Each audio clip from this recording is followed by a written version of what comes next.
2 goals scored, 2 goals conceded, 2 matches ending in a 2-2 scoreline, and 2 points dropped.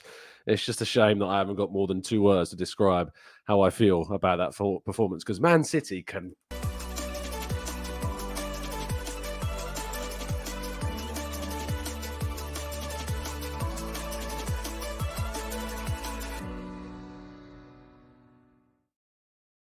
Hello and welcome to the Gooner Talk, back again with you guys and girls for another episode of what is our Raw Reaction show. Joining you at 8 a.m. when this goes out. In fact, it's not 8 a.m. right now. It's actually just 9:05, the evening of the game.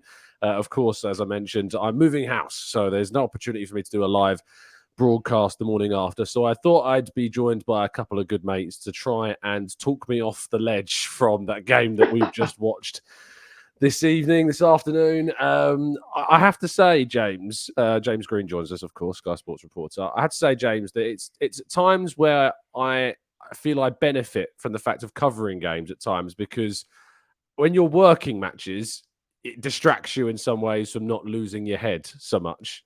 But how are you feeling? It's so true. Honestly, the difference between covering it as a journalist or reporter compared to sitting there watching as a fan, oh, the emotions are so raw. I'm struggling. I think I've been a bit shell shocked by it all. Really, I don't think I really, certainly second half. I don't think I reacted. I don't think I spoke. I don't think I moved. I was so tense and engrossed in what was happening in this second half because, quite frankly, it's one of the most fascinating. I'd say 45 minutes. It was about 75 minutes, according to Michael Oliver. But yeah, look, it was engrossing, utterly engrossing. And football has this special way sometimes of completely surprising us and throwing different scenarios in the mix. And to see a tactical masterclass from Arteta executed almost to perfection by the Arsenal players was something really special to watch. So, look, yeah, just exhausted from it all, really, but just still mesmerised by what we witnessed this afternoon. Yeah, it was enthralling. For a neutral fan, I imagine it was utterly just so interesting, I guess, to watch an exercise in pure defense versus attack at times, to see how it would play out. And sadly, it didn't end the way in which Arsenal fans had hoped. Sophie, I hope you're doing well. Sophie joins us, of course, from the Highbury squads. How are you feeling after that mess? Well, I know this is going out at 8 a.m. on a Monday morning in the UK. I have been up since 3 a.m. on a Sunday because the Arsenal women were also playing against Manchester City. So I am not even a hot mess. I'm just a mess right now, physically and mentally, absolutely shot. But I'm here. And I just like to remind everyone of this one thing. I remember watching games like this as a fan, forget broadcaster, and thinking, God, we're so far away from being involved in matches like this. Man, I miss being involved in games like this. When are we ever going to be involved in a real big boy football match like this again? And here it is. And let me tell you, I loved every minute of it, even though in the second half I wanted to hide behind the couch and literally wear a blindfold. I still found a way to enjoy that defensive performance. And as a fan, and just putting my fan hat on, I've waited years for this and I loved every single minute of it. It was glorious. You're a bigger person than me. Can't say I loved every minute. I mean, I'm not saying I loved Michael Oliver and the we'll red card. That, yeah. Okay, fine, yeah. But I understand where you're coming from. Because I've watched Man City Liverpool games and thought, wow, we are off it. We are. There's such a gap between us and them, and we've managed to close that gap in the space of a very short space of time under Arteta, contextually, because that's 4 games against Man City in which we've won one, won another on penalties, and drawn the other 2. Both those draws, of course, away from home. This one in particular being so agonisingly close to, of course, that victory. I guess we should go through... Sorry, James, go on. Yeah, sorry, Tom. I was just going to say, don't you just feel, though, that this one just ignited like those old Arsenal-Man United rivalries. Yeah. I feel like, certainly as Arsenal fans, we've been watching, and okay, you kind of like, if you go back to last year, we got a great point at the Etihad, but it wasn't very exciting. Didn't have any of that spark to that game. And I think we've all been asking for it to ignite in some way. And there's just something so great about seeing players constantly squaring up to each other, the benches squaring up to each other. And it really brought back those memories of Arsenal Man United. And honestly, reiterating what Soch said as well, was just, we've missed those moments. It's taken so long. But yeah, Tom, did you not just think, oh, thank God they're back, this passion, this heated rivalry? Because it feels like this is still just the start of it. Yeah, it's been a long time since we've experienced kind of the tribalism of a rivalry, especially in the manner of a title race. Man United those days, it was interesting listening to Rio Ferdinand and Martin Keown on Thursday night covering the Atalanta game, and there was kind of, in commentary of that game, it got brought up the moment where Martin Keown, of course, jumping around at full time, and it almost in some ways felt like that reversed on us, because obviously the pain that Man United fans felt in that game and the pain we're feeling right now because of what happened at the end of a game, it feels like roles reversed, and in some ways maybe we're getting our dues and tasting our own medicine in some ways. But maybe. When was the last time? Sorry, I've got to jump in because of what James said. When was the last time you've seen Manchester City this rattled? We rattled them. Pep Guardiola knows that we are. There's a line in another industry that people say is the biggest threat to democracy. In Manchester City's point of view, we're the biggest threat to their football democracy. Now, whether it's a democracy or not, we'll see in the coming months. But we rattled them. Pep Guardiola kicking chairs when Calafiori's goal went in. We rattled them, and the thing that hurts the most is that we were seconds away from really taking a piece out of their pie. And it didn't happen, but still, the way we rattled them, and Lewis Skelly going toe-to-toe with Haaland, we are fearless. And this Arsenal is a beautiful thing to witness. To be fair, so to be fair to Pep Guardiola, I did kick my table in my living room when Calafiori scored. So, look, kicking things when Calafiori did such a beautiful moment for such a beautiful man. We understand. James, I literally ran out of my house and I realized, like, maybe 30 seconds in, I had reached the end of my street. And it's so pathetic. I have to say it out loud and admit it, though. I ran out the house and I ran down the street. It felt like that scene from Friends where Rachel doesn't want to run with Phoebe and doesn't want to be like seen with her. And then I realized I stopped and I'm like, oh wow, I've run the length of the street. I need to go back, and I had to leg it back to just. It'd have been awful if it had been ruled out for VAR after you'd done all that, wouldn't it? Would have been terrible. Imagine, just comes up. There's a big screen of VAR. Like, oh no! God, Goodness me! It was great. It deserved the run though. That goal. Yeah, 100%. 100%. I wanted to kind of go in a little bit of a chronological order, but I think we will end up jumping around somewhat. The game starts, and Man City were unbelievable. I thought in the opening kind of moments of the game, you really could see that in some ways the way that we rattled them, they started like they've not started any Premier League game this season. They've gone and conceded against Brentford early. They've conceded against Ipswich early this season. They just have had to be kind of jolted into action at times. But that wasn't the case here, because it was kind of like they're not going to underestimate Arsenal anymore. They're going to take us extremely seriously and play to the absolute maximum of their abilities. Doku and Savinho both playing, even though De Bruyne wasn't there. They've gone with Gundogan, the most experienced figurehead, of course, come back this season, with Silva, the other really experienced figurehead, and Rodri behind them. And I was, for a moment, we'll talk about Calafiori's goal, but for a moment, when he got turned by Savinho, James, and they went through and scored, all I could think of is that Calafiori is going to become so focused in on for that one moment. And so I'm so glad that he himself flipped the script completely. Yeah, totally right. I think I have to say, when the team sheet was read out, I was really pleased, because Calafiori's got that physical presence, very good on the ball. He's already proven that. He had a good little cameo against Atalanta, and I really liked what Mikel Arteta did. And look, Ben White's played a lot of minutes recently. And the one thing we'll forget, and that has been forgotten by every single pundit listening to the commentary, the talk of the pundits after the game, no one's talked about the week that Arsenal have had compared to Man City's week. No one talked about North London derby last Sunday. No one talked about the trip to Bergamo Thursday. No one talks about the flight getting into Luton at 2 a.m. That doesn't mean the players are in bed by 2 a.m. That just means the flight arrives at 2 a.m. This disjointed build-up, then a trip to the hardest place to go in the Premier League. It was such a tough week. So, for Mikel Arteta to be able to take Ben White out, I think was a good move. I think it worked really well. But yeah, look, you're spot on. Man City were hungry. They started incredibly quickly. Their intensity was really special. And I've got to admit, when they scored that first one, I was a little bit concerned. I thought we were in real trouble. And I thought, we're going to do well to keep it at just one at this rate because they just started so fast. So look, Calafiori made the error. Just a bit too eager early in the game to make his standpoint.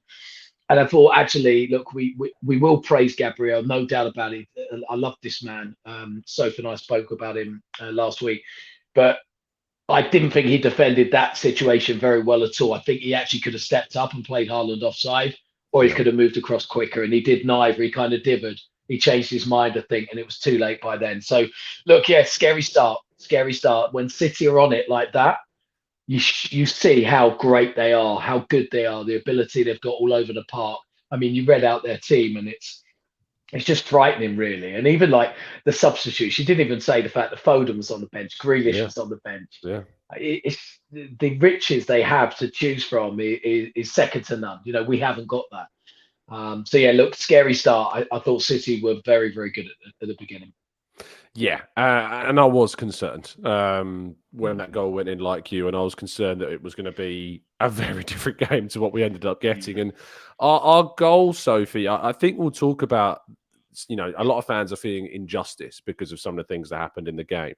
But Man City fans will be arguing that they were also injusticed by the goal we scored because Michael Oliver calls Kyle Walker over to him. He sends him back, and before he argues that he's back in position, and Pep Guardiola spoke about this as well after the game, we've taken our free kick and we take advantage of that that kind of Walker not being in the position he wants to be in, and Calafiori scores a wonderful goal. In the text commentary, I said for fans that aren't able to see it, just think Saliba against Bournemouth a couple seasons ago, is the way he stroked the ball into kind of the top right-hand corner. With his left foot, a stronger foot, of course, Saliba's goal on his weaker foot in that game, but just the same way it kind of bends away from the keeper. But what did you make of not only, of course, the strike, but is there any fortune about that based upon what happened with Oliver and Walker?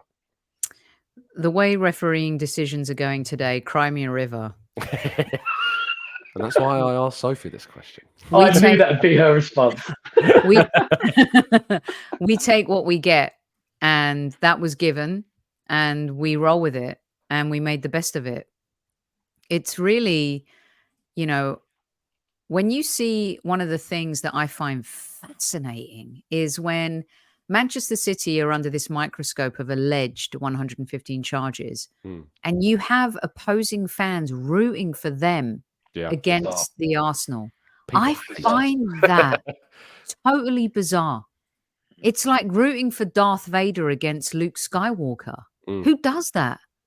And I just don't understand it. And so you've got to take every morsel that you're given as a team, because Arsenal haven't been given too many good morsels to munch on this season. And so we took the advantage, and you know what? Same dues, right? Trossard, we'll get to that. We move on. Okay, the referee's made a decision. VAR's not looking at anything. We take the advantage and score one of the peaches of a goal you'll see so far this season. And I'm sure it's going to be in the running for a goal of the season come the end of May. So you've got to take what they give you, because they don't give you much, Tom. And so for me, also, I don't know what was said on the commentary in the UK, but I literally wanted, I shouldn't say punch, but I really wanted to have a go at Graham Lasso, because after the strike, he's like, "Oh, I'm not sure if he meant that." I'm like, dude, he was celebrating before it even hit the back of the net. What are you talking about? You're not sure if he meant that.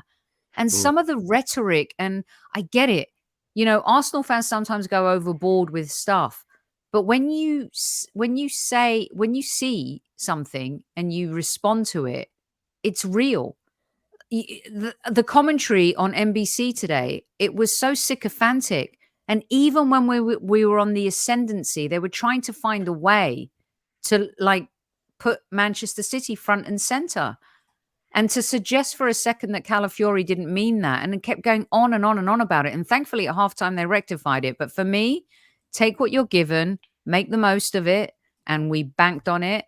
And I honestly felt at that point when that goal went in, I felt so confident. Not only were we going to get a point from this game, I felt that we were going to win the game.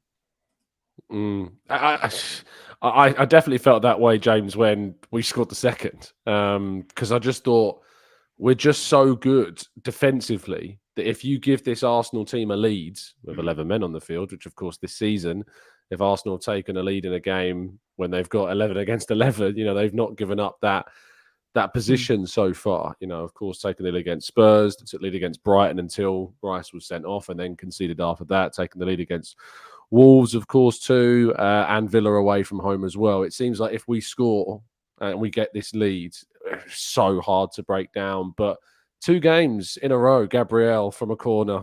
Can he be stopped is the question. No, I mean, it just felt like it didn't matter who they put on him. You knew what was going to happen. So, no, by the way, Sky commentary didn't mention anything about Calafiori being a fluke. And on that free kick, yeah, look, I can understand them being, if I'm being honest, I can understand them being a little bit frustrated. Kyle Walker bought all the way back. But to be fair, he got back into position and they should have switched on. So, look, I can understand grumbling, but it's not that big a deal. They should have defended it better. That's my opinion. But for Gabriel, it's just sensational. It's so exciting because, and the commentary summed it up perfectly. Arsenal fans, when we have a corner, we think we're going to score every single time. Away teams, when Arsenal have a corner, they think Arsenal could score every single time. So they are absolutely bricking it. And Man City were bricking it. They didn't know what they were doing. Ederson all over the place. But what was sensational, and Sky did a great. Obviously, I work for Sky, so I'm going to big them up. Of course, I am. But so who you they work did for this. Yeah, occasionally. But they did this brilliant comparison. I don't know if you've seen it, but they had the first free corner that Gabriel headed when he should have scored and headed it just over, and then had the second one, and they played it at the same time. And the movement from every single Arsenal player was exactly the same as that previous corner. So the same players moved in the same direction. The same players took the 2 of them, wasn't it? Martinelli, someone else went on to the keeper and almost blocked the keeper. Didn't do anything, but just stood their ground to stop Ederson coming out. Calafiori took away another defender, and it cleared a way for Gabriel to just run and have a free jump at it. It was pinpoint accuracy. It was fantastic, and you could tell how much they've worked on it. And it's just so great to see. Like, it's just brilliant. I think I think if there's like a set piece free kick routine or something that a team does and it works to perfection, we always sit there and go, oh, fair play, because they've worked on that so much in training. To see it actually come to fruition in the matches is something special. But to see the way Arsenal are with set pieces, and Gabriel, no one can stop. His run was perfect. It was so perfect. Twice. He should have scored the first one, in my view. Yeah, he should have scored the first one. He should score the first one. And he's lucky he gets another chance, because you don't often. I think, was they the only 2 corners we had all game? I'm trying to think if we had any more. I think they were the only 2 we had. Did we have one in the second half? Or no, that was a free kick, wasn't it? Yeah. We had a couple of free kicks in the second half. But yeah, I think they were the only 2 corners that we had. And we created. Did we have one the other side with Declan? I think we did. I think we may have had one the other side. But Declan took a free kick in the second. I'm not sure if he had a free kick from near the corner flag. It was like it was in that quadrant of the pitch. That might be what I thought we may have had one in the first half on that side. But anyway, we didn't have many chances, but we don't need many chances from corners. No, of course not. No, we only had 2. Just check the stats. We only had 2 all game. So Yeah, I think it was that free kick that you were thinking of, James. But I think Probably. the fact that you've created two massive goal scoring opportunities, and you have to take those chances. I know that you're going to get some of the rival supporters saying, "Oh, Arsenal scoring from set pieces." I don't give a fig like how good we are and the fact that we are in some ways and have been reliant in some fixtures. When you go to City, this is why we've worked on this specific thing being a strength, because it's been so lethal for us. And you, in these moments against teams like City, you don't get to create too many clear-cut opportunities for yourselves, but you do get a semblance, a handful of set pieces. So if you're really good at set pieces, those set pieces become like big chances for you in games because you become so good. It comes from the big games, but it also comes with the games against the smaller teams who defend with 11 players behind the ball. So you're not going to have that much space in open play, but what you will get in those games is plenty of set pieces, likely to have plenty of corners. So it works so well and it's such a benefit to do that. So when rival fans have a little moan about it, it's only because they're envious and they're thinking, God, why can't we be like that? Because we remember the time when we used to get a corner. I think I said this to you last week, Sophie. We used to get a corner and it just used to be like, oh, what's the point? What's the point? Because we never, ever scored from a corner, never threatened at all. It wasn't the only thing that was a what's the point. Well, no, it wasn't either. You're right. Back in the day, we would have lost this game 4-5-1. 100%. The classic truth, saying. Truth hurts. Yeah, it's a cliche because it's it's the truth. It's relevant. Yeah. What's also a cliche is Arsenal getting players sent off for kicking the ball away, which is, of course, what happened at the end of the first half. For those that want clarification, I can tell you that the announcement officially has been that Trossard's second yellow was indeed for delaying the restart, the exact same reason that Declan Rice was sent off against Brighton. We're all going to get a chance to talk about this and to give our thoughts on this. I'm going to start with who looks the most annoyed. I'm just judging who that might be. I think it's Sophie. So tell me where your head's at with the decision of Michael Oliver to send off Leandro Trossard. You guys crack me up. So there's two reasons why I'm annoyed. The first one is NBC Sports in the US, when they came back from the break, Rebecca Lowe, who I adore, said that they were told the news that they had received was that Trossard was booked for the challenge on Silver. So then when Graham Lasso and John Champion take the reins in the commentary box, they were given information that said that Trossard got sent off for kicking the ball away. This is what drives fans insane. Now, I said after Rice got sent off, he's got to be smarter than that. Even though it's a ridiculous decision, when you don't have logic in football with referees, you shouldn't give them the opportunity to make a decision. And after that, I think our team should have learned that you can't mess with illogical officiating. Okay? Trossard shouldn't have given. Now, I actually think, and I said on my show right after the game, call me naive, I actually think Trossard was trying to continue the play. I didn't think he thought it was a foul, and I thought that he was trying to continue the play. Call me naive. That's what I thought, right? Regardless of that, at that point when the referee blows the whistle, just stop. We've already been hit hard, and we lost the player that was hugely valuable in the North London derby. Don't do that. Don't give them the opportunity to make the decision for you. Take control as a player and just do as you're told. Unfortunately, we're not living in a logical officiating world. And what makes it more disgusting and what Arsenal fans are being ribbed for is cry me a river, cry me more. Like I said at the start of the show. Well, hold on a second. The reason why Arsenal fans are incensed is because two things. Jota in the game against Brighton and Doku in this game. João Pedro, sorry, not Jota. João Pedro in the game against Brighton and Doku in this game. Why can't you be consistent? Why can't you just apply the letter of the law to every single team? How did you miss that? And what is VAR actually for? Like, what's the purpose of VAR? I You asked look that at the question after the Yes, I was just Vicario about to thing. say the Vicario thing. How can So VAR not get involved in that? It's So mad. don't tell me that Arsenal fans Crazy. think like there's a conspiracy theory. They're looking at what's in front of them, and what's in front of them is inconsistency. Did Trossard make a mistake by taking the risk and kicking the ball? Yes. Should he have done that? No. But the referees need to apply the same logic and rationale to every single player in every single team. And that didn't happen again. And that's why Arsenal fans have gone postal. James.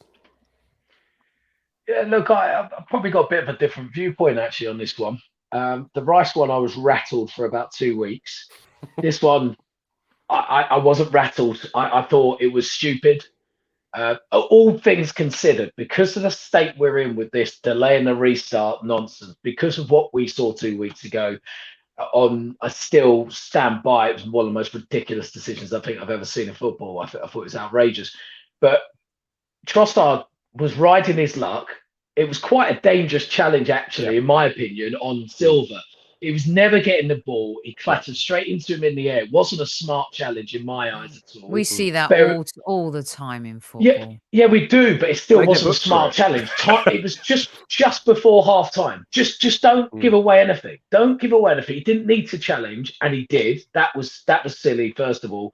And second of all, look, I do believe he was gonna play, and then he kind of pulled out. Do I believe it should have been a second yellow? No, it's just ridiculous because again, I go back to what you said. So the inconsistency in games, and what I don't like hearing is that every situation is different because that's fine. We all understand that in football, but delaying a restart is delaying a restart. That it's the same thing. It's the same rule. It's the same thing. You either are delaying it. I don't know how he's delaying it any more than Doku's delaying it. He had about half a second to a second to decide to not kick that ball. Doku had about 5 seconds to decide to roll the ball towards the touchline, away from Havertz and away from Declan Rice. He knew what he was doing. Come on, we need to understand that. So look, yes, I've got a frustration with that. But as regards Trossard, I feel it's so stupid and naive. And I'm probably a little bit firmer on him on that because I just think we know out of any club in the Premier League about this rule and about the fact maybe we feel a bit more hard done by than others. So don't give an excuse, and especially to any referee like Michael Oliver, who we know 1 minute wants to keep 11 players on the pitch, like last time at the Emirates. And then the next minute, no, he's quite happy not having 11 versus 11 on the pitch. So look, we just can't give referees decisions to make. James, I agree.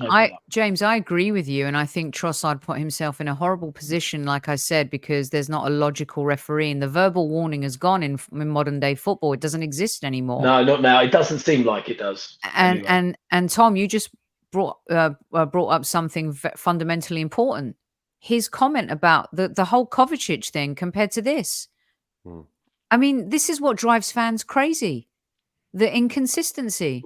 And for those reasons, fans have every right to be furious today. Was Trossard an idiot? Yes. But was the referee a fool? Absolutely. Why? I think you could look at things in two ways, right? So you could separate Trossard and what he did, and fundamentally, I think we can all probably agree he was wrong to do it, and actually he's treading a fine line being on a yellow card. It wasn't smart, right? We can all agree on that. But then we can also have another discussion about where we're at with this delay in the restart, where we're at with officials, where we're at with inconsistencies. And as all fans know, it's the inconsistencies that drive us wild. And we've got memories like elephants when it comes to our team and decisions. Every fan base has to say they will remember decision after decision. You know, Liverpool fans, the Odegaard handball has been lodged in their brains forever. So whenever there's an incident against Arsenal, it'd be like, remember that handball. But we will also never forget these things. And, you know, it is difficult when you do hear one season, we want 11 versus 11 on the pitch. And then the next season, no, letter of the law. We've got to abide by the letter of the law. So common sense now is gone. And you've just got to then tread this fine line. And unfortunately, the fact is players have to adapt now to it. And that's it. So from my perspective, I actually have some sympathy for Michael Oliver. And the reason why I have some sympathy for him is because I don't think it's him who's the issue in this case. I think it's the rule makers. I think the rule makers have given referees too much to do. I think that what they've done is they've overcomplicated the game. And they've sadly put rules in place which are designed in their minds to protect officials more, because we know that referees are getting under more scrutiny. They're getting more abuse online. And of course, we've seen Anthony Taylor's taken a weekend off of action this weekend because of abuse sent to both him and his family members, which is unacceptable. But I think that what's happening is we're seeing it with the rule about players approaching referees. If there's more than one player, you have to get a booking. Dissent, the threshold for dissent, I think, has gone down quite significantly, and I think that lacks common sense. And I think they've turned football into a far too binary process now for referees. And it's a case of, I think it was how Webb was talking after the Declan Rice incident, saying that we've advised referees after the João Pedro wasn't booked that they should be booking players for this. I think that kicking the ball away, or as they describe it as delaying the restart, should only be worth a booking in the most obvious and, most scandalous of instances, where it's so blatant that the player has booted the ball into the stands, or like we're talking seconds and seconds and seconds after, the referee's blown his whistle that they've booted it, that you're getting that. And in the same case of like players surrounding the referee, I think you need to take a firm stance on that and be like, look, if you keep coming at me, I'm gonna book one of you. If you don't move away in the next few seconds, I'm gonna book one of you. And you, rather than as soon as a second player approaches you, right, that's a booking or that's a booking. It's too binary at this point, and it means that referees aren't being protected. They're actually being accentuated as targets to fans and to managers and to players about how we feel about them. So the sympathy that I have, I still obviously criticize him for not having the common sense to not send him off in that moment. The same as I felt the common sense would have been to not send Declan Rice off. But ultimately, he's only following the laws that he is being told to follow. As the same as our argument would be Chris Kavanagh was following the laws that he's been told to follow. And I think it wasn't in the first half. So that means they're officiating with fear. Yeah, but Tommy wasn't. But this is, I get it. He didn't do it with I will always be. Yeah. I will always be. Look, I'm not going to come and slander referees at all. It's just not what I'm going to do. But you say that he has to do it. Yeah. Then he had to book João Pedro and he chose not to. Yes. Yeah. But Michael Oliver had to book Jeremy Doku and he chose not to. So this is where the separation is for me, James, because on one side there's sympathy in terms of that they're being forced to make those decisions. But then the other side of the coin is they are still not good enough to be referees. Would have still not implemented it consistently. And again, that is the problem. Because it is, yes, the rules are getting a little bit... I think they're doubly screwed. I think complex, maybe. I just think that they're not good enough consistently to referee at this level, and there's far too much protection and not enough accountability for refereeing mistakes on a consistent basis. And on the other side, I think they're screwed themselves because of the way in which the lawmakers have made football such a binary process in 2024. So when you, whether you're working in a creative or corporate environment, right, you have a superior and there's a strategy and objectives in place. And, they say, look, we need to meet these goals. Okay, great. But how you execute those goals with your team is, up to you. As long as you follow the guidelines and the rules, right? And sometimes you think to yourself, they're not pulling their weight. I'm just going to have a little word with them.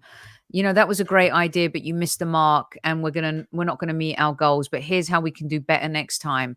It just seems like there's this totalitarian strategy and there's no voice for the players on the pitch anymore. Zero. And referees are behaving like a lot of people post the pandemic. They're not working to do their job. They're working to keep their job. And I think that's a very scary place to be in.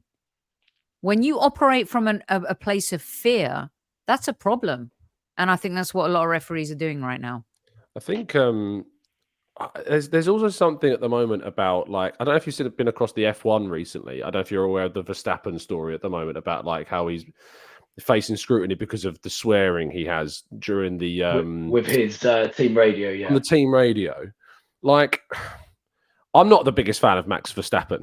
I'm not his biggest fan at all, and I find so much joy when Red Bull don't win a race. And this comes from a Red Bull Salzburg follower myself, so it's nothing to do with the brand. It's just I find this so ludicrous. Because I find the team radios, they bleep it out, you don't hear it. And I know this is going off a bit of a tangent, listeners, but I will come back round to the main point. But I'm just finding it so mad at the moment that the level of kind of scrutiny around that and control and dissent in games and the players surrounding referees. I know that we need to dissuade them from being disrespectful to refs. I just think that the threshold has been made so ridiculously low at the moment. I've got to. Can I back them a little bit on this? Because I don't like it when players surround the referees. I don't like it when I see players abuse referees, because the knock-on effect that has down to grassroots children's football is immense. If we're seeing these people, players and role models, time and time again, abuse someone on the football pitch, how much is it? How much is it of it is abuse, James, and how much is it reactionary? Thing for me is but I don't like seeing them surround them. But James, it's like if there's two players at the ref, one's getting booked. Of course, that's different. And I'm not reaping in and saying two players. So like they've come a long way where they're trying to go, look, we've had enough of this surrounding referees. I don't like it. I don't like it when any club hounds the referees. I don't think it's ever any good. We've been on the receiving end when we see players of other clubs and they surround the ref trying to get one of our players sent off, right? And we don't like it at all. So across the board, they had to do something to change it. And I am for it. I really am. And it's not about being reactionary. You can, say the old, like, fuck off, ref, or something like that, right? And the ref's that's not abuse, right? I don't in the context of the game, I don't think that's abuse. I think that's just like the frustration. James has a red card. There you go. That's a red. Maybe I would, but you wouldn't get a red card for that, right? So, but there are continual swearing at referees about certain things, and the lines crossed, and so they need to stop that. Now, do I think when there's two players there, can the referee go, look, just go away, all right, or you'll be booked? Yes, common sense, 100%. So, look, I do agree that where it's got to with the we're taking out the warnings, we're taking out any common sense now, and I don't like that. But the rules surrounding referees, I think it's a good thing to stop it from happening. So you could disagree. It's fine, but I think referees need to make better decisions, and this is there's so much at stake in football. We live in an instant gratification world. There is no tomorrow in football, and the tomorrows are finite. And when you are a player and you've prepared for a game, and let's remember, the moments for players and careers and seasons is a lot more compacted than most careers. And when you feel like there's an injustice and you are a competitor and you're an athlete, you're going to react to that. And I don't blame players for getting passionate. I blame referees for not making the right decisions. And players are humans as well. And I think we've seen a lot. Though. Yeah, but we've seen a lot less of that. Referees, to me, are the hierarchy in football right now. And we've evolved to this position and place. And in a game, I don't feel players have any power, even if they surround the referee, which, by the way, I don't think they do abusively like it used to happen in some of the older days under Ferguson and some other teams. But to me, players fear playing the game because of the outcome. And that is not a good place to be in. And the referees have way too much power. And here's what we're talking about right now. Instead of talking about two amazing goals by Arsenal, okay, and taking the game to Manchester City at the Etihad, the greatest team we've ever seen in the Premier League, apparently, we're talking about the referee and another decision. And that's the problem with football today. I think you're right. And I think Clement Turpin, who was the referee in the game on Thursday, was really good because he just let the game go. Like it was the best refereeing performances are the ones where you don't talk about them. It's as simple as that. 100%. It's 100%. And I totally get that as well. And I totally get your point of view completely. But we've also still got to remember they are humans. That at times they will make mistakes, and we've got to try and accept that. James, those mistakes are happening way too often. I agree. I do agree. They are happening, but players make mistakes, managers make mistakes. So we've got to try and improve it. And I would like to see the referees improve totally. But we've also got to sometimes, as fans, we've got to take a step back. And go, like, come on, like, and did Michael Oliver make a mistake today? What mistake did he make? Maybe not booking Doku. Right, that's a mistake. In my opinion, that's a mistake. But he could have pulled Trossard aside and said, "Listen, if you do that again, I'm sending you off. Look what happened to Declan. Let me tell you something." I agree, but is it a mistake though? No. Yeah. Okay, so do you know what I mean? Let's talk about the. Okay, what about the VAR? What about the VAR recording for the Declan Rice sending off? What did you think of that? Well, first of all, it's always confusing when you hear them. I have seen clarification that there were times where they were talking about whether it's a yellow card. They weren't actually communicating with the referee at that point. That was the VAR talking to the assistant VAR at that stage. So they weren't discussing a yellow card because you're not allowed to get involved in the yellow card. Do you think the kick by the Brighton player was trying to kick the ball or kick Declan? He knows exactly what he's doing. Exactly. I stand by that, and I absolutely believe that. And I couldn't believe that the VAR was so obviously talking about it as if he was going to kick the ball. Like, they made I that was mad to me that they were so naive in how they described the action. But good, I'm not here. I'm not going to sit there and say I'm not going to criticize them. I will criticize them if I feel like they made a mistake. I'll criticize, but I will also criticize players if they make a mistake, or a manager for not setting them up right. I mean, goodness me, if we were doing West Ham's on yesterday, I'd criticize every single player and the manager for one of the most horrendous performances I've ever seen of a Premier League team. It was absolutely shocking. So, but we're not doing that because our team, we don't need to, because we can focus on the good stuff, and we can focus on the warriors that we saw out there at the Etihad. Our manager with the genius plan and setup going down to 10 men. That's what we will be talking about. I don't believe the narrative tomorrow morning will be the red card. I think the narrative will be that second half from Arsenal. Oh my goodness me. Did you see what they did? Because we haven't seen that for many a year. The irony is, of course, saying that you don't think the conversation tomorrow morning will be about the referees, that this is obviously going out tomorrow morning for us, and we've spent most of this show talking about the referee. So, in some ways, you're right. Tomorrow afternoon. Indeed. Look, I don't want to... I feel like we've covered this to death, to be honest, and we've only spent like 15 minutes on it, and I know the listeners will be, at this point, I'm sure, saying, move on at this point, and we're going to do that. I think, or saying, James, shut up, what are you talking about? In essence, they always are. Oh, they're going to be having an opinion. Well, of course they will. Which is great. And please, if you're listening on catch up, let us know your thoughts in the comment section down below. I think, in essence, us three all agree that we don't think players should be sent off for what we saw today.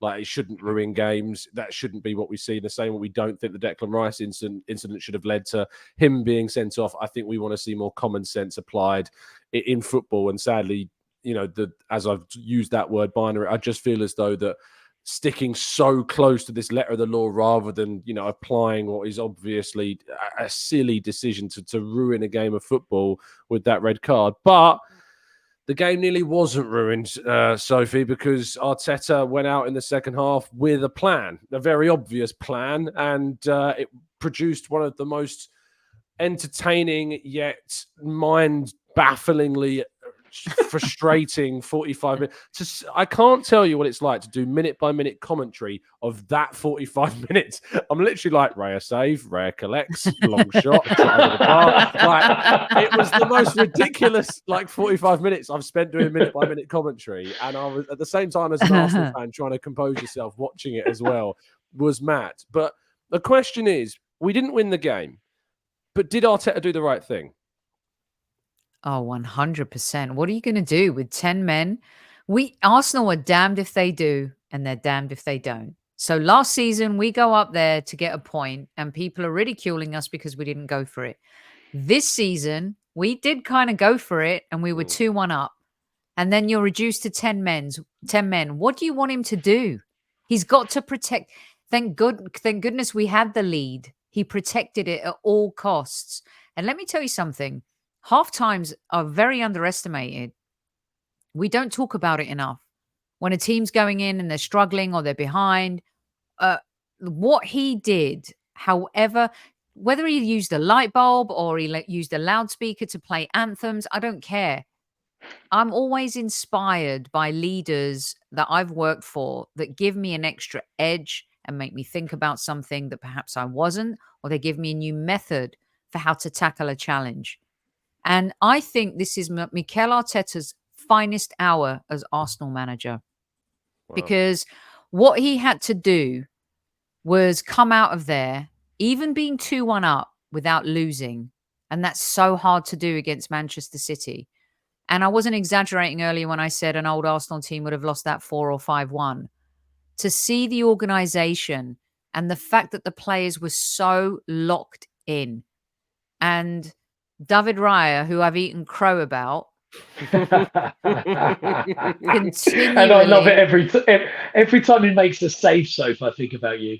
Yeah. And I'll put salt and pepper on it and devour the crow, because I love to be proven wrong, because that means the manager's right. What he's turned into world class over the last few months. And Timber is another dimension at the back. What a player. And let's talk about how a lot of fans were ridiculing Partey at the beginning of the game. But then when you look at what we did, the defense we know are great, but what the midfield and the forward line had to do to help that great wall of Arsenal be able to be effective was incredible. And I defended Martinelli the other day on my show. I defended him to you, James, when you had a little bit of a pop at him. Mm-hmm. Players are being asked to do things right now that the manager needs them to do versus what the fans want and are usually paying to see. And that's the difference. And I thought it was the greatest performance under Mikel Arteta. And but for a ricochet, we walk out of there with a win today. And they were scared. We rattled them.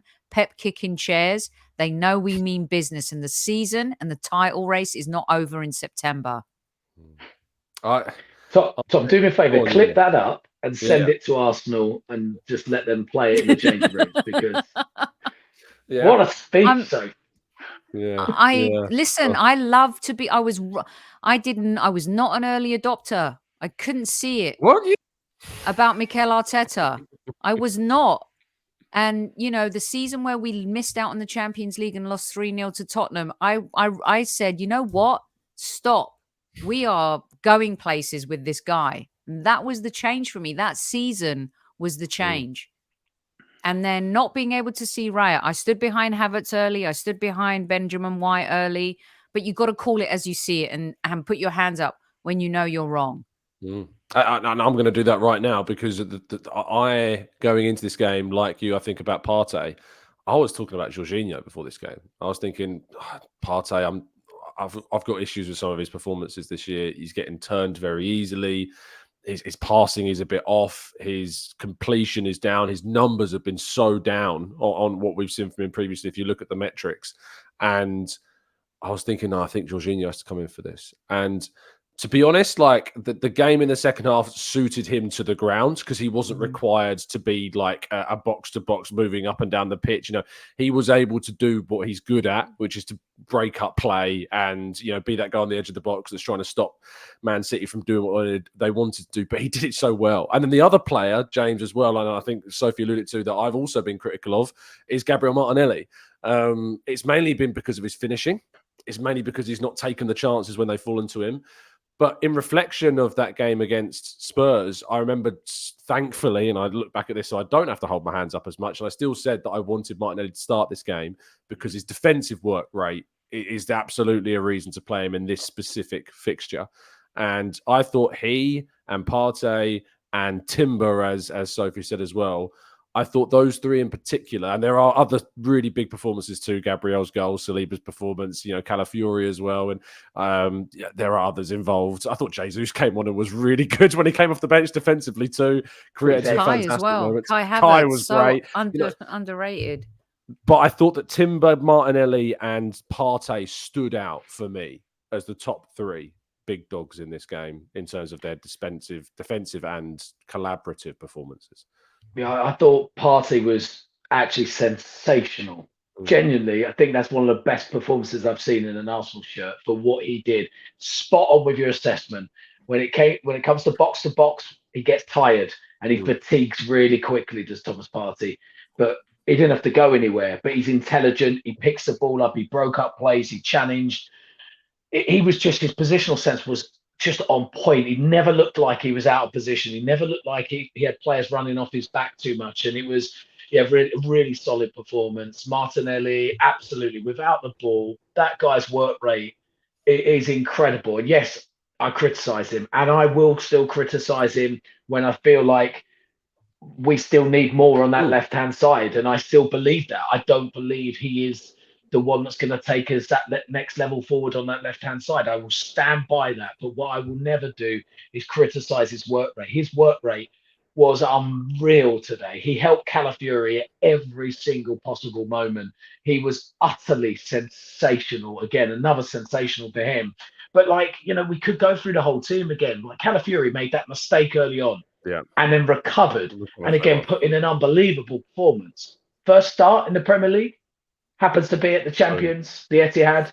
Saliba, Gabriel, just solid. Timber's just been brilliant. I thought Kai the nutmeg Havertz from Timber on Guardiola. Oh, unbelievable. That was gorgeous. In the corner, unbelievable. I think Kai works his socks off as he always does. I am a huge Kai Havertz fan. I thought at times, certainly first half, I felt like he wasn't holding the ball up as well as maybe we've seen. He bought the shithousery, James. I can just say that at times I think he could have held the ball up a little bit better. That's my only. If I'm ever going to be critical, that's my only thing. But oh my God, it's just his work rate is just on another level. He has an engine that just never stops. But look, again, I mentioned this at the start, and we should take this all into account with regard to this performance and where it came, the context, the week these players have had. They've had the toughest week probably the toughest week in the whole schedule, the whole season they're going to have. Spurs away, trip to Atalanta on a Thursday fucking night, and then a trip to Man City on a Sunday after they had a home fixture on the Wednesday. It's absolute nonsense, but it didn't matter. Screwed for this. It didn't matter, mate. Sorry.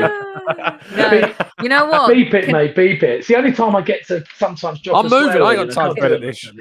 Can I add to James? Can I add to all of that? There was one move that I think is going under the radar. Okay, because when you're a manager and at halftime you're down to 10 men, you've got to make a massive decision. Mikel Arteta taking off Saka and bringing on Benjamin White. Can we just please give him a round of applause? Because he would never have done that 2 seasons ago. Never.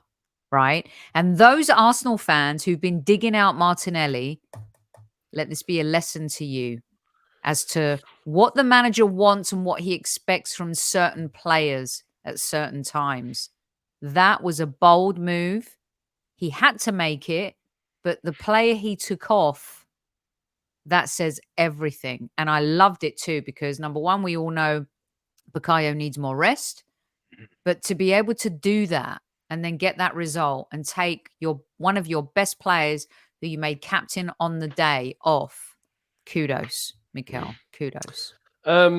I don't want to talk about the City goal because it's really hard to analyze it. It's a quick corner. It's a ricochet.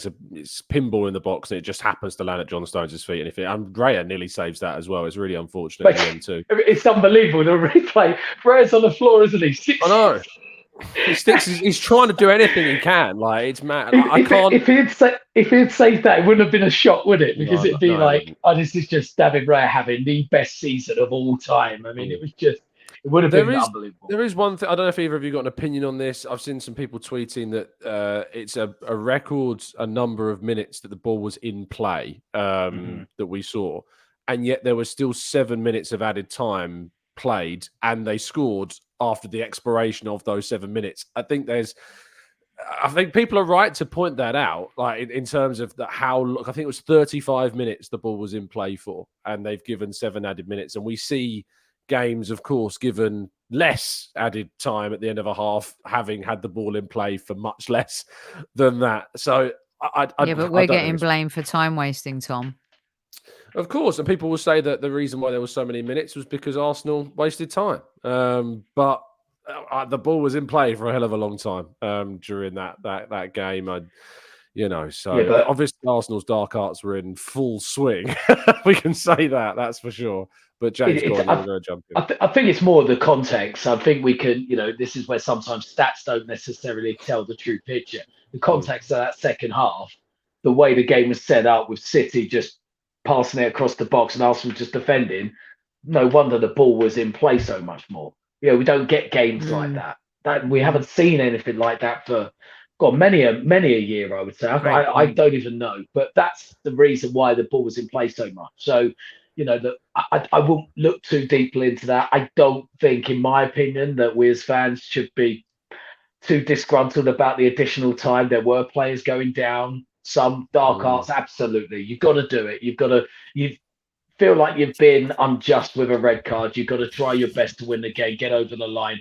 Other teams do it against us. It's frustrating as hell, but you know why they're doing it. And, look, I don't blame our players for doing it, but I also don't blame the time being added on, and I think at the end of the day, they defended their hearts out and they switched off for a tiny split second. That's what it takes. And that's Man City for you. And they took advantage of it. But look, what a performance. They should be so proud of themselves. Yeah. Well, this is the next question, James, because the players look distraught, as you would imagine, at full time. And so my question is, as we come towards the end of the show, is it's really easy, I think, to sit there and say a performance like that at Man City, getting a point. I think 99% of people would have taken a point if offered to it before the game, because we know how hard that game is and how dominant City usually are. I mean, is there any worries from either of you that this could have the opposite effect, that last minute goal could, in some ways, flip it from, momentum being built and consolidation of unity and the effort they put in that wasn't rewarded with what they thought they were going to get? Is there any worry for you that it will have a negative impact?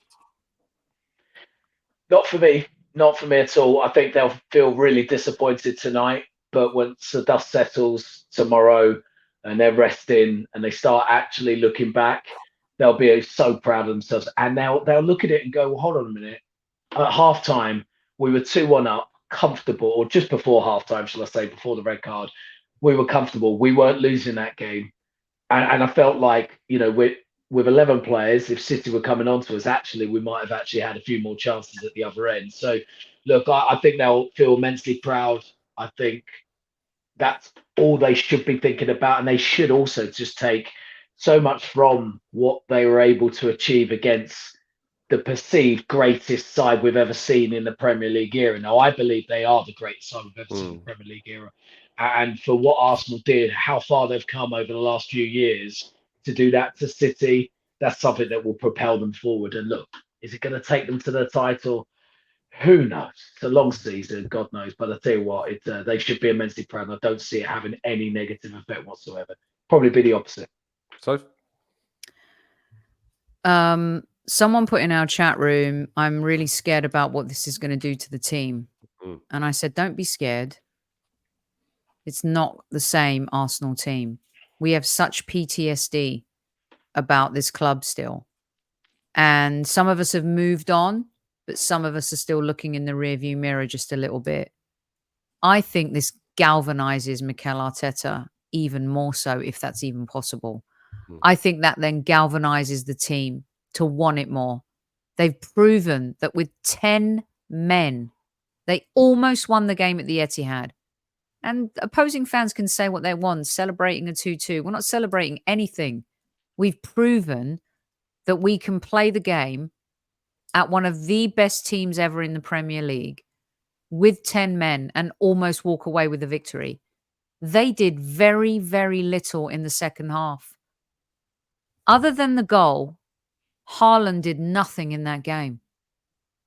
And yes, they lost Rodri. We didn't have Odegaard either, though. They didn't have De Bruyne. Fine. Moreno. But it all evens out in the wash. What we did was show that we're not scared of you. We don't fear you. We can play with you. We can play against you. And we can beat you. And we almost did today. And I don't think this team fears anything or anybody. Far from it. I think this is going to make them stronger mentally and physically. I'm going to read you out a quote from Bernardo Silva that's done the rounds. He, speaking after the game, says, "Perhaps because Liverpool has already won the Premier League and Arsenal hasn't. Liverpool at that time had also won a Champions League while Arsenal hasn't. Liverpool always faced us head on to win matches. From that perspective, our games against Arsenal haven't been like the matches against Liverpool were and still are." Now, I don't know if Bernardo Silva's going to go into coaching one day, but if his team go down to 10 men at half time and he expects his team to go and run out like they got 11 men against the best team in the world, good luck to you, mate. That's what I'll say. Good luck to you as a coach. We've fella. rattled them, Tom. They're so hate us. rattled. They are. We live Rattled. rent-free in their minds, and it's beautiful. Did you see Haaland's little throw of the ball at the back of Gabriel's head when they scored, by the way? That's see Lewis Skelly going up toe to toe. To see Lewis Skelly. I don't know what Haaland said. I know some people have tried to say he said who the hell are you, basically. I don't read that off his lips for the record. I don't think he says that. But who knows? Maybe he did. I wasn't there. But yeah, I just think so. That moment, the Haaland throwing the ball at the back of Gabriel's head, for me, that is such a great depiction of a player in Erling Haaland. If it's Thierry Henry, right? This is the difference between Erling Haaland and Thierry Henry, for instance. If Thierry Henry in the 98th minute, with a minute still to play, they score, Thierry Henry is running back to that halfway line. He's not worrying about narratives. He's not worrying about getting into people's heads. He's not worrying about that. He's taking that ball to the halfway line. Haaland sacrifices a quick restart for City to throw a petulant ball at the back of Gabriel's head. And that, I think, shows you how much, as you point out, Sophie, how much we utterly rattle them. And they hate it and they can't stand it. And we're their kryptonite. And that's why they've not beaten us in the last 4 attempts of playing us. And I hope it means the world at the end of the season. We'll have to wait and see. Pep kicking seats is a good thing for English football. That's not the 5th time you brought that. And I'm fine with that. I'm going to bring it up all the time.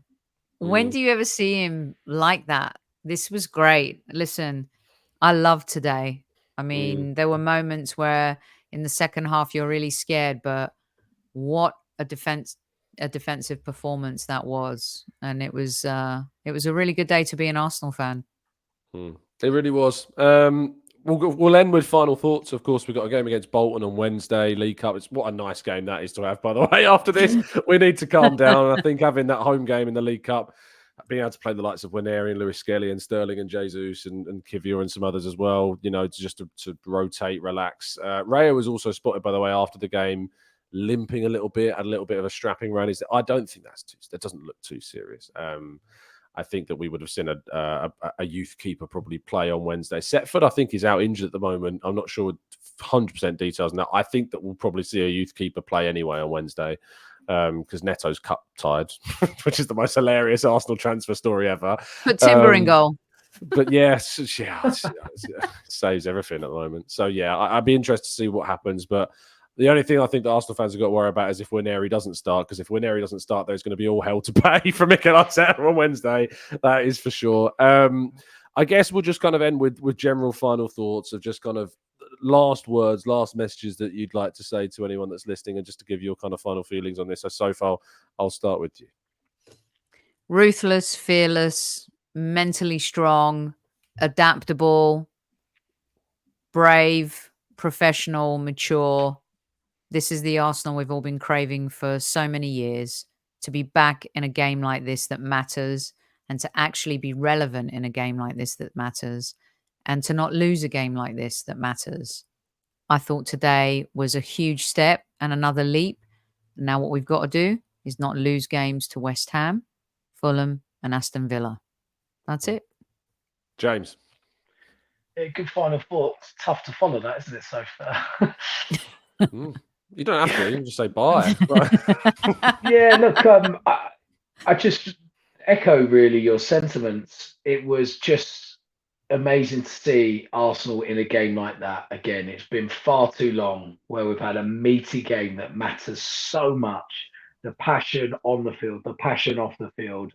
This is why we love football. This is why, as fans, we've had to be patient, had to sit back and just accept what was happening during that transition phase. But this is now where we're coming into fruition, where we're seeing the work that's been done, where we're seeing why Mikel Arteta is so special. He's becoming a bit of a trailblazer in coaching right now. To set that team up second half, I'm not sure if any other manager in the Premier League right now would have done exactly the same as what Mikel Arteta did. He is a special guy. We're lucky to have him. And we all should remember why he's so special, because he's able to motivate every single one of those players to buy into his beliefs, his values, and what he expects when they go onto the pitch. And they did that in abundance. And as an Arsenal fan, it's been a long while that I probably can say this, but I am so damn proud of that team and that performance. Yeah, I echo both of your sentiments. It's not the result that we hoped for in the end, but it's perhaps the result that we hoped for at the start, which is ironic in the way it played out. And I think we'd all have been very happy with the point in the context of not having our captain available, of the week that James talked about earlier that we've had, the fact that this start to the season has included away trips to Villa, to Spurs, and then Man City. That's 3 massive Premier League away games done, ticked off, checked off, and we are unbeaten in these first 5 games, winning 3, of course, including that North London derby, including that game against Villa that we lost last season. And we've gone to City in a fashion that I don't think anyone expected, and we've come within seconds of ending a massively long streak that they've held in home matches. And of course, we forever live rent-free in their minds still, which is always another positive. James, thank you for your time, mate. Very much appreciated. Tell people where they can find you.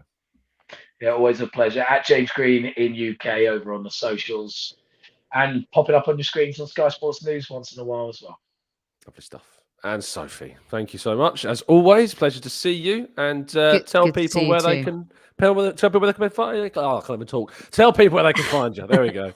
Yeah, come find us at Highbury Squad on YouTube and on the old X. And I just want to give a shout out because we kicked off our Arsenal women's show today with Albert and Demian. Please do go give it a view. It's amazing, the contrast of the men's shows versus the women's. We still have a long way to go. Another Desmond in that match too. But there's lots to talk about, and it's a really great episode. So please, if I'm going to ask you to do anything, just please go give the women's show a little bit of support as well. Thank you, Tom. No problem at all. You can find that, of course, over on the Highbury Squad. So please just type it into YouTube. It will come up straight away. And make sure you're subscribed over there as well. And here, thank you for listening. I hope you've appreciated the effort that's gone into putting you up a 8 a.m. show, despite the fact that it isn't the usual live efforts. Apologies for the swearing. I'll be charging James a little bit later on. It's all good. He's past the watershed as we record this. But of course, it's not as this goes out. So do forgive us. To be fair, I did start off the show with a funny, little skit, which basically there was only two swear words. That was all. Only 2, exactly. Two swear words, 2 score lines, 2 draws. Plenty of 2-2s going on today. Give me the benefit of the doubt, you some common sense and common sense.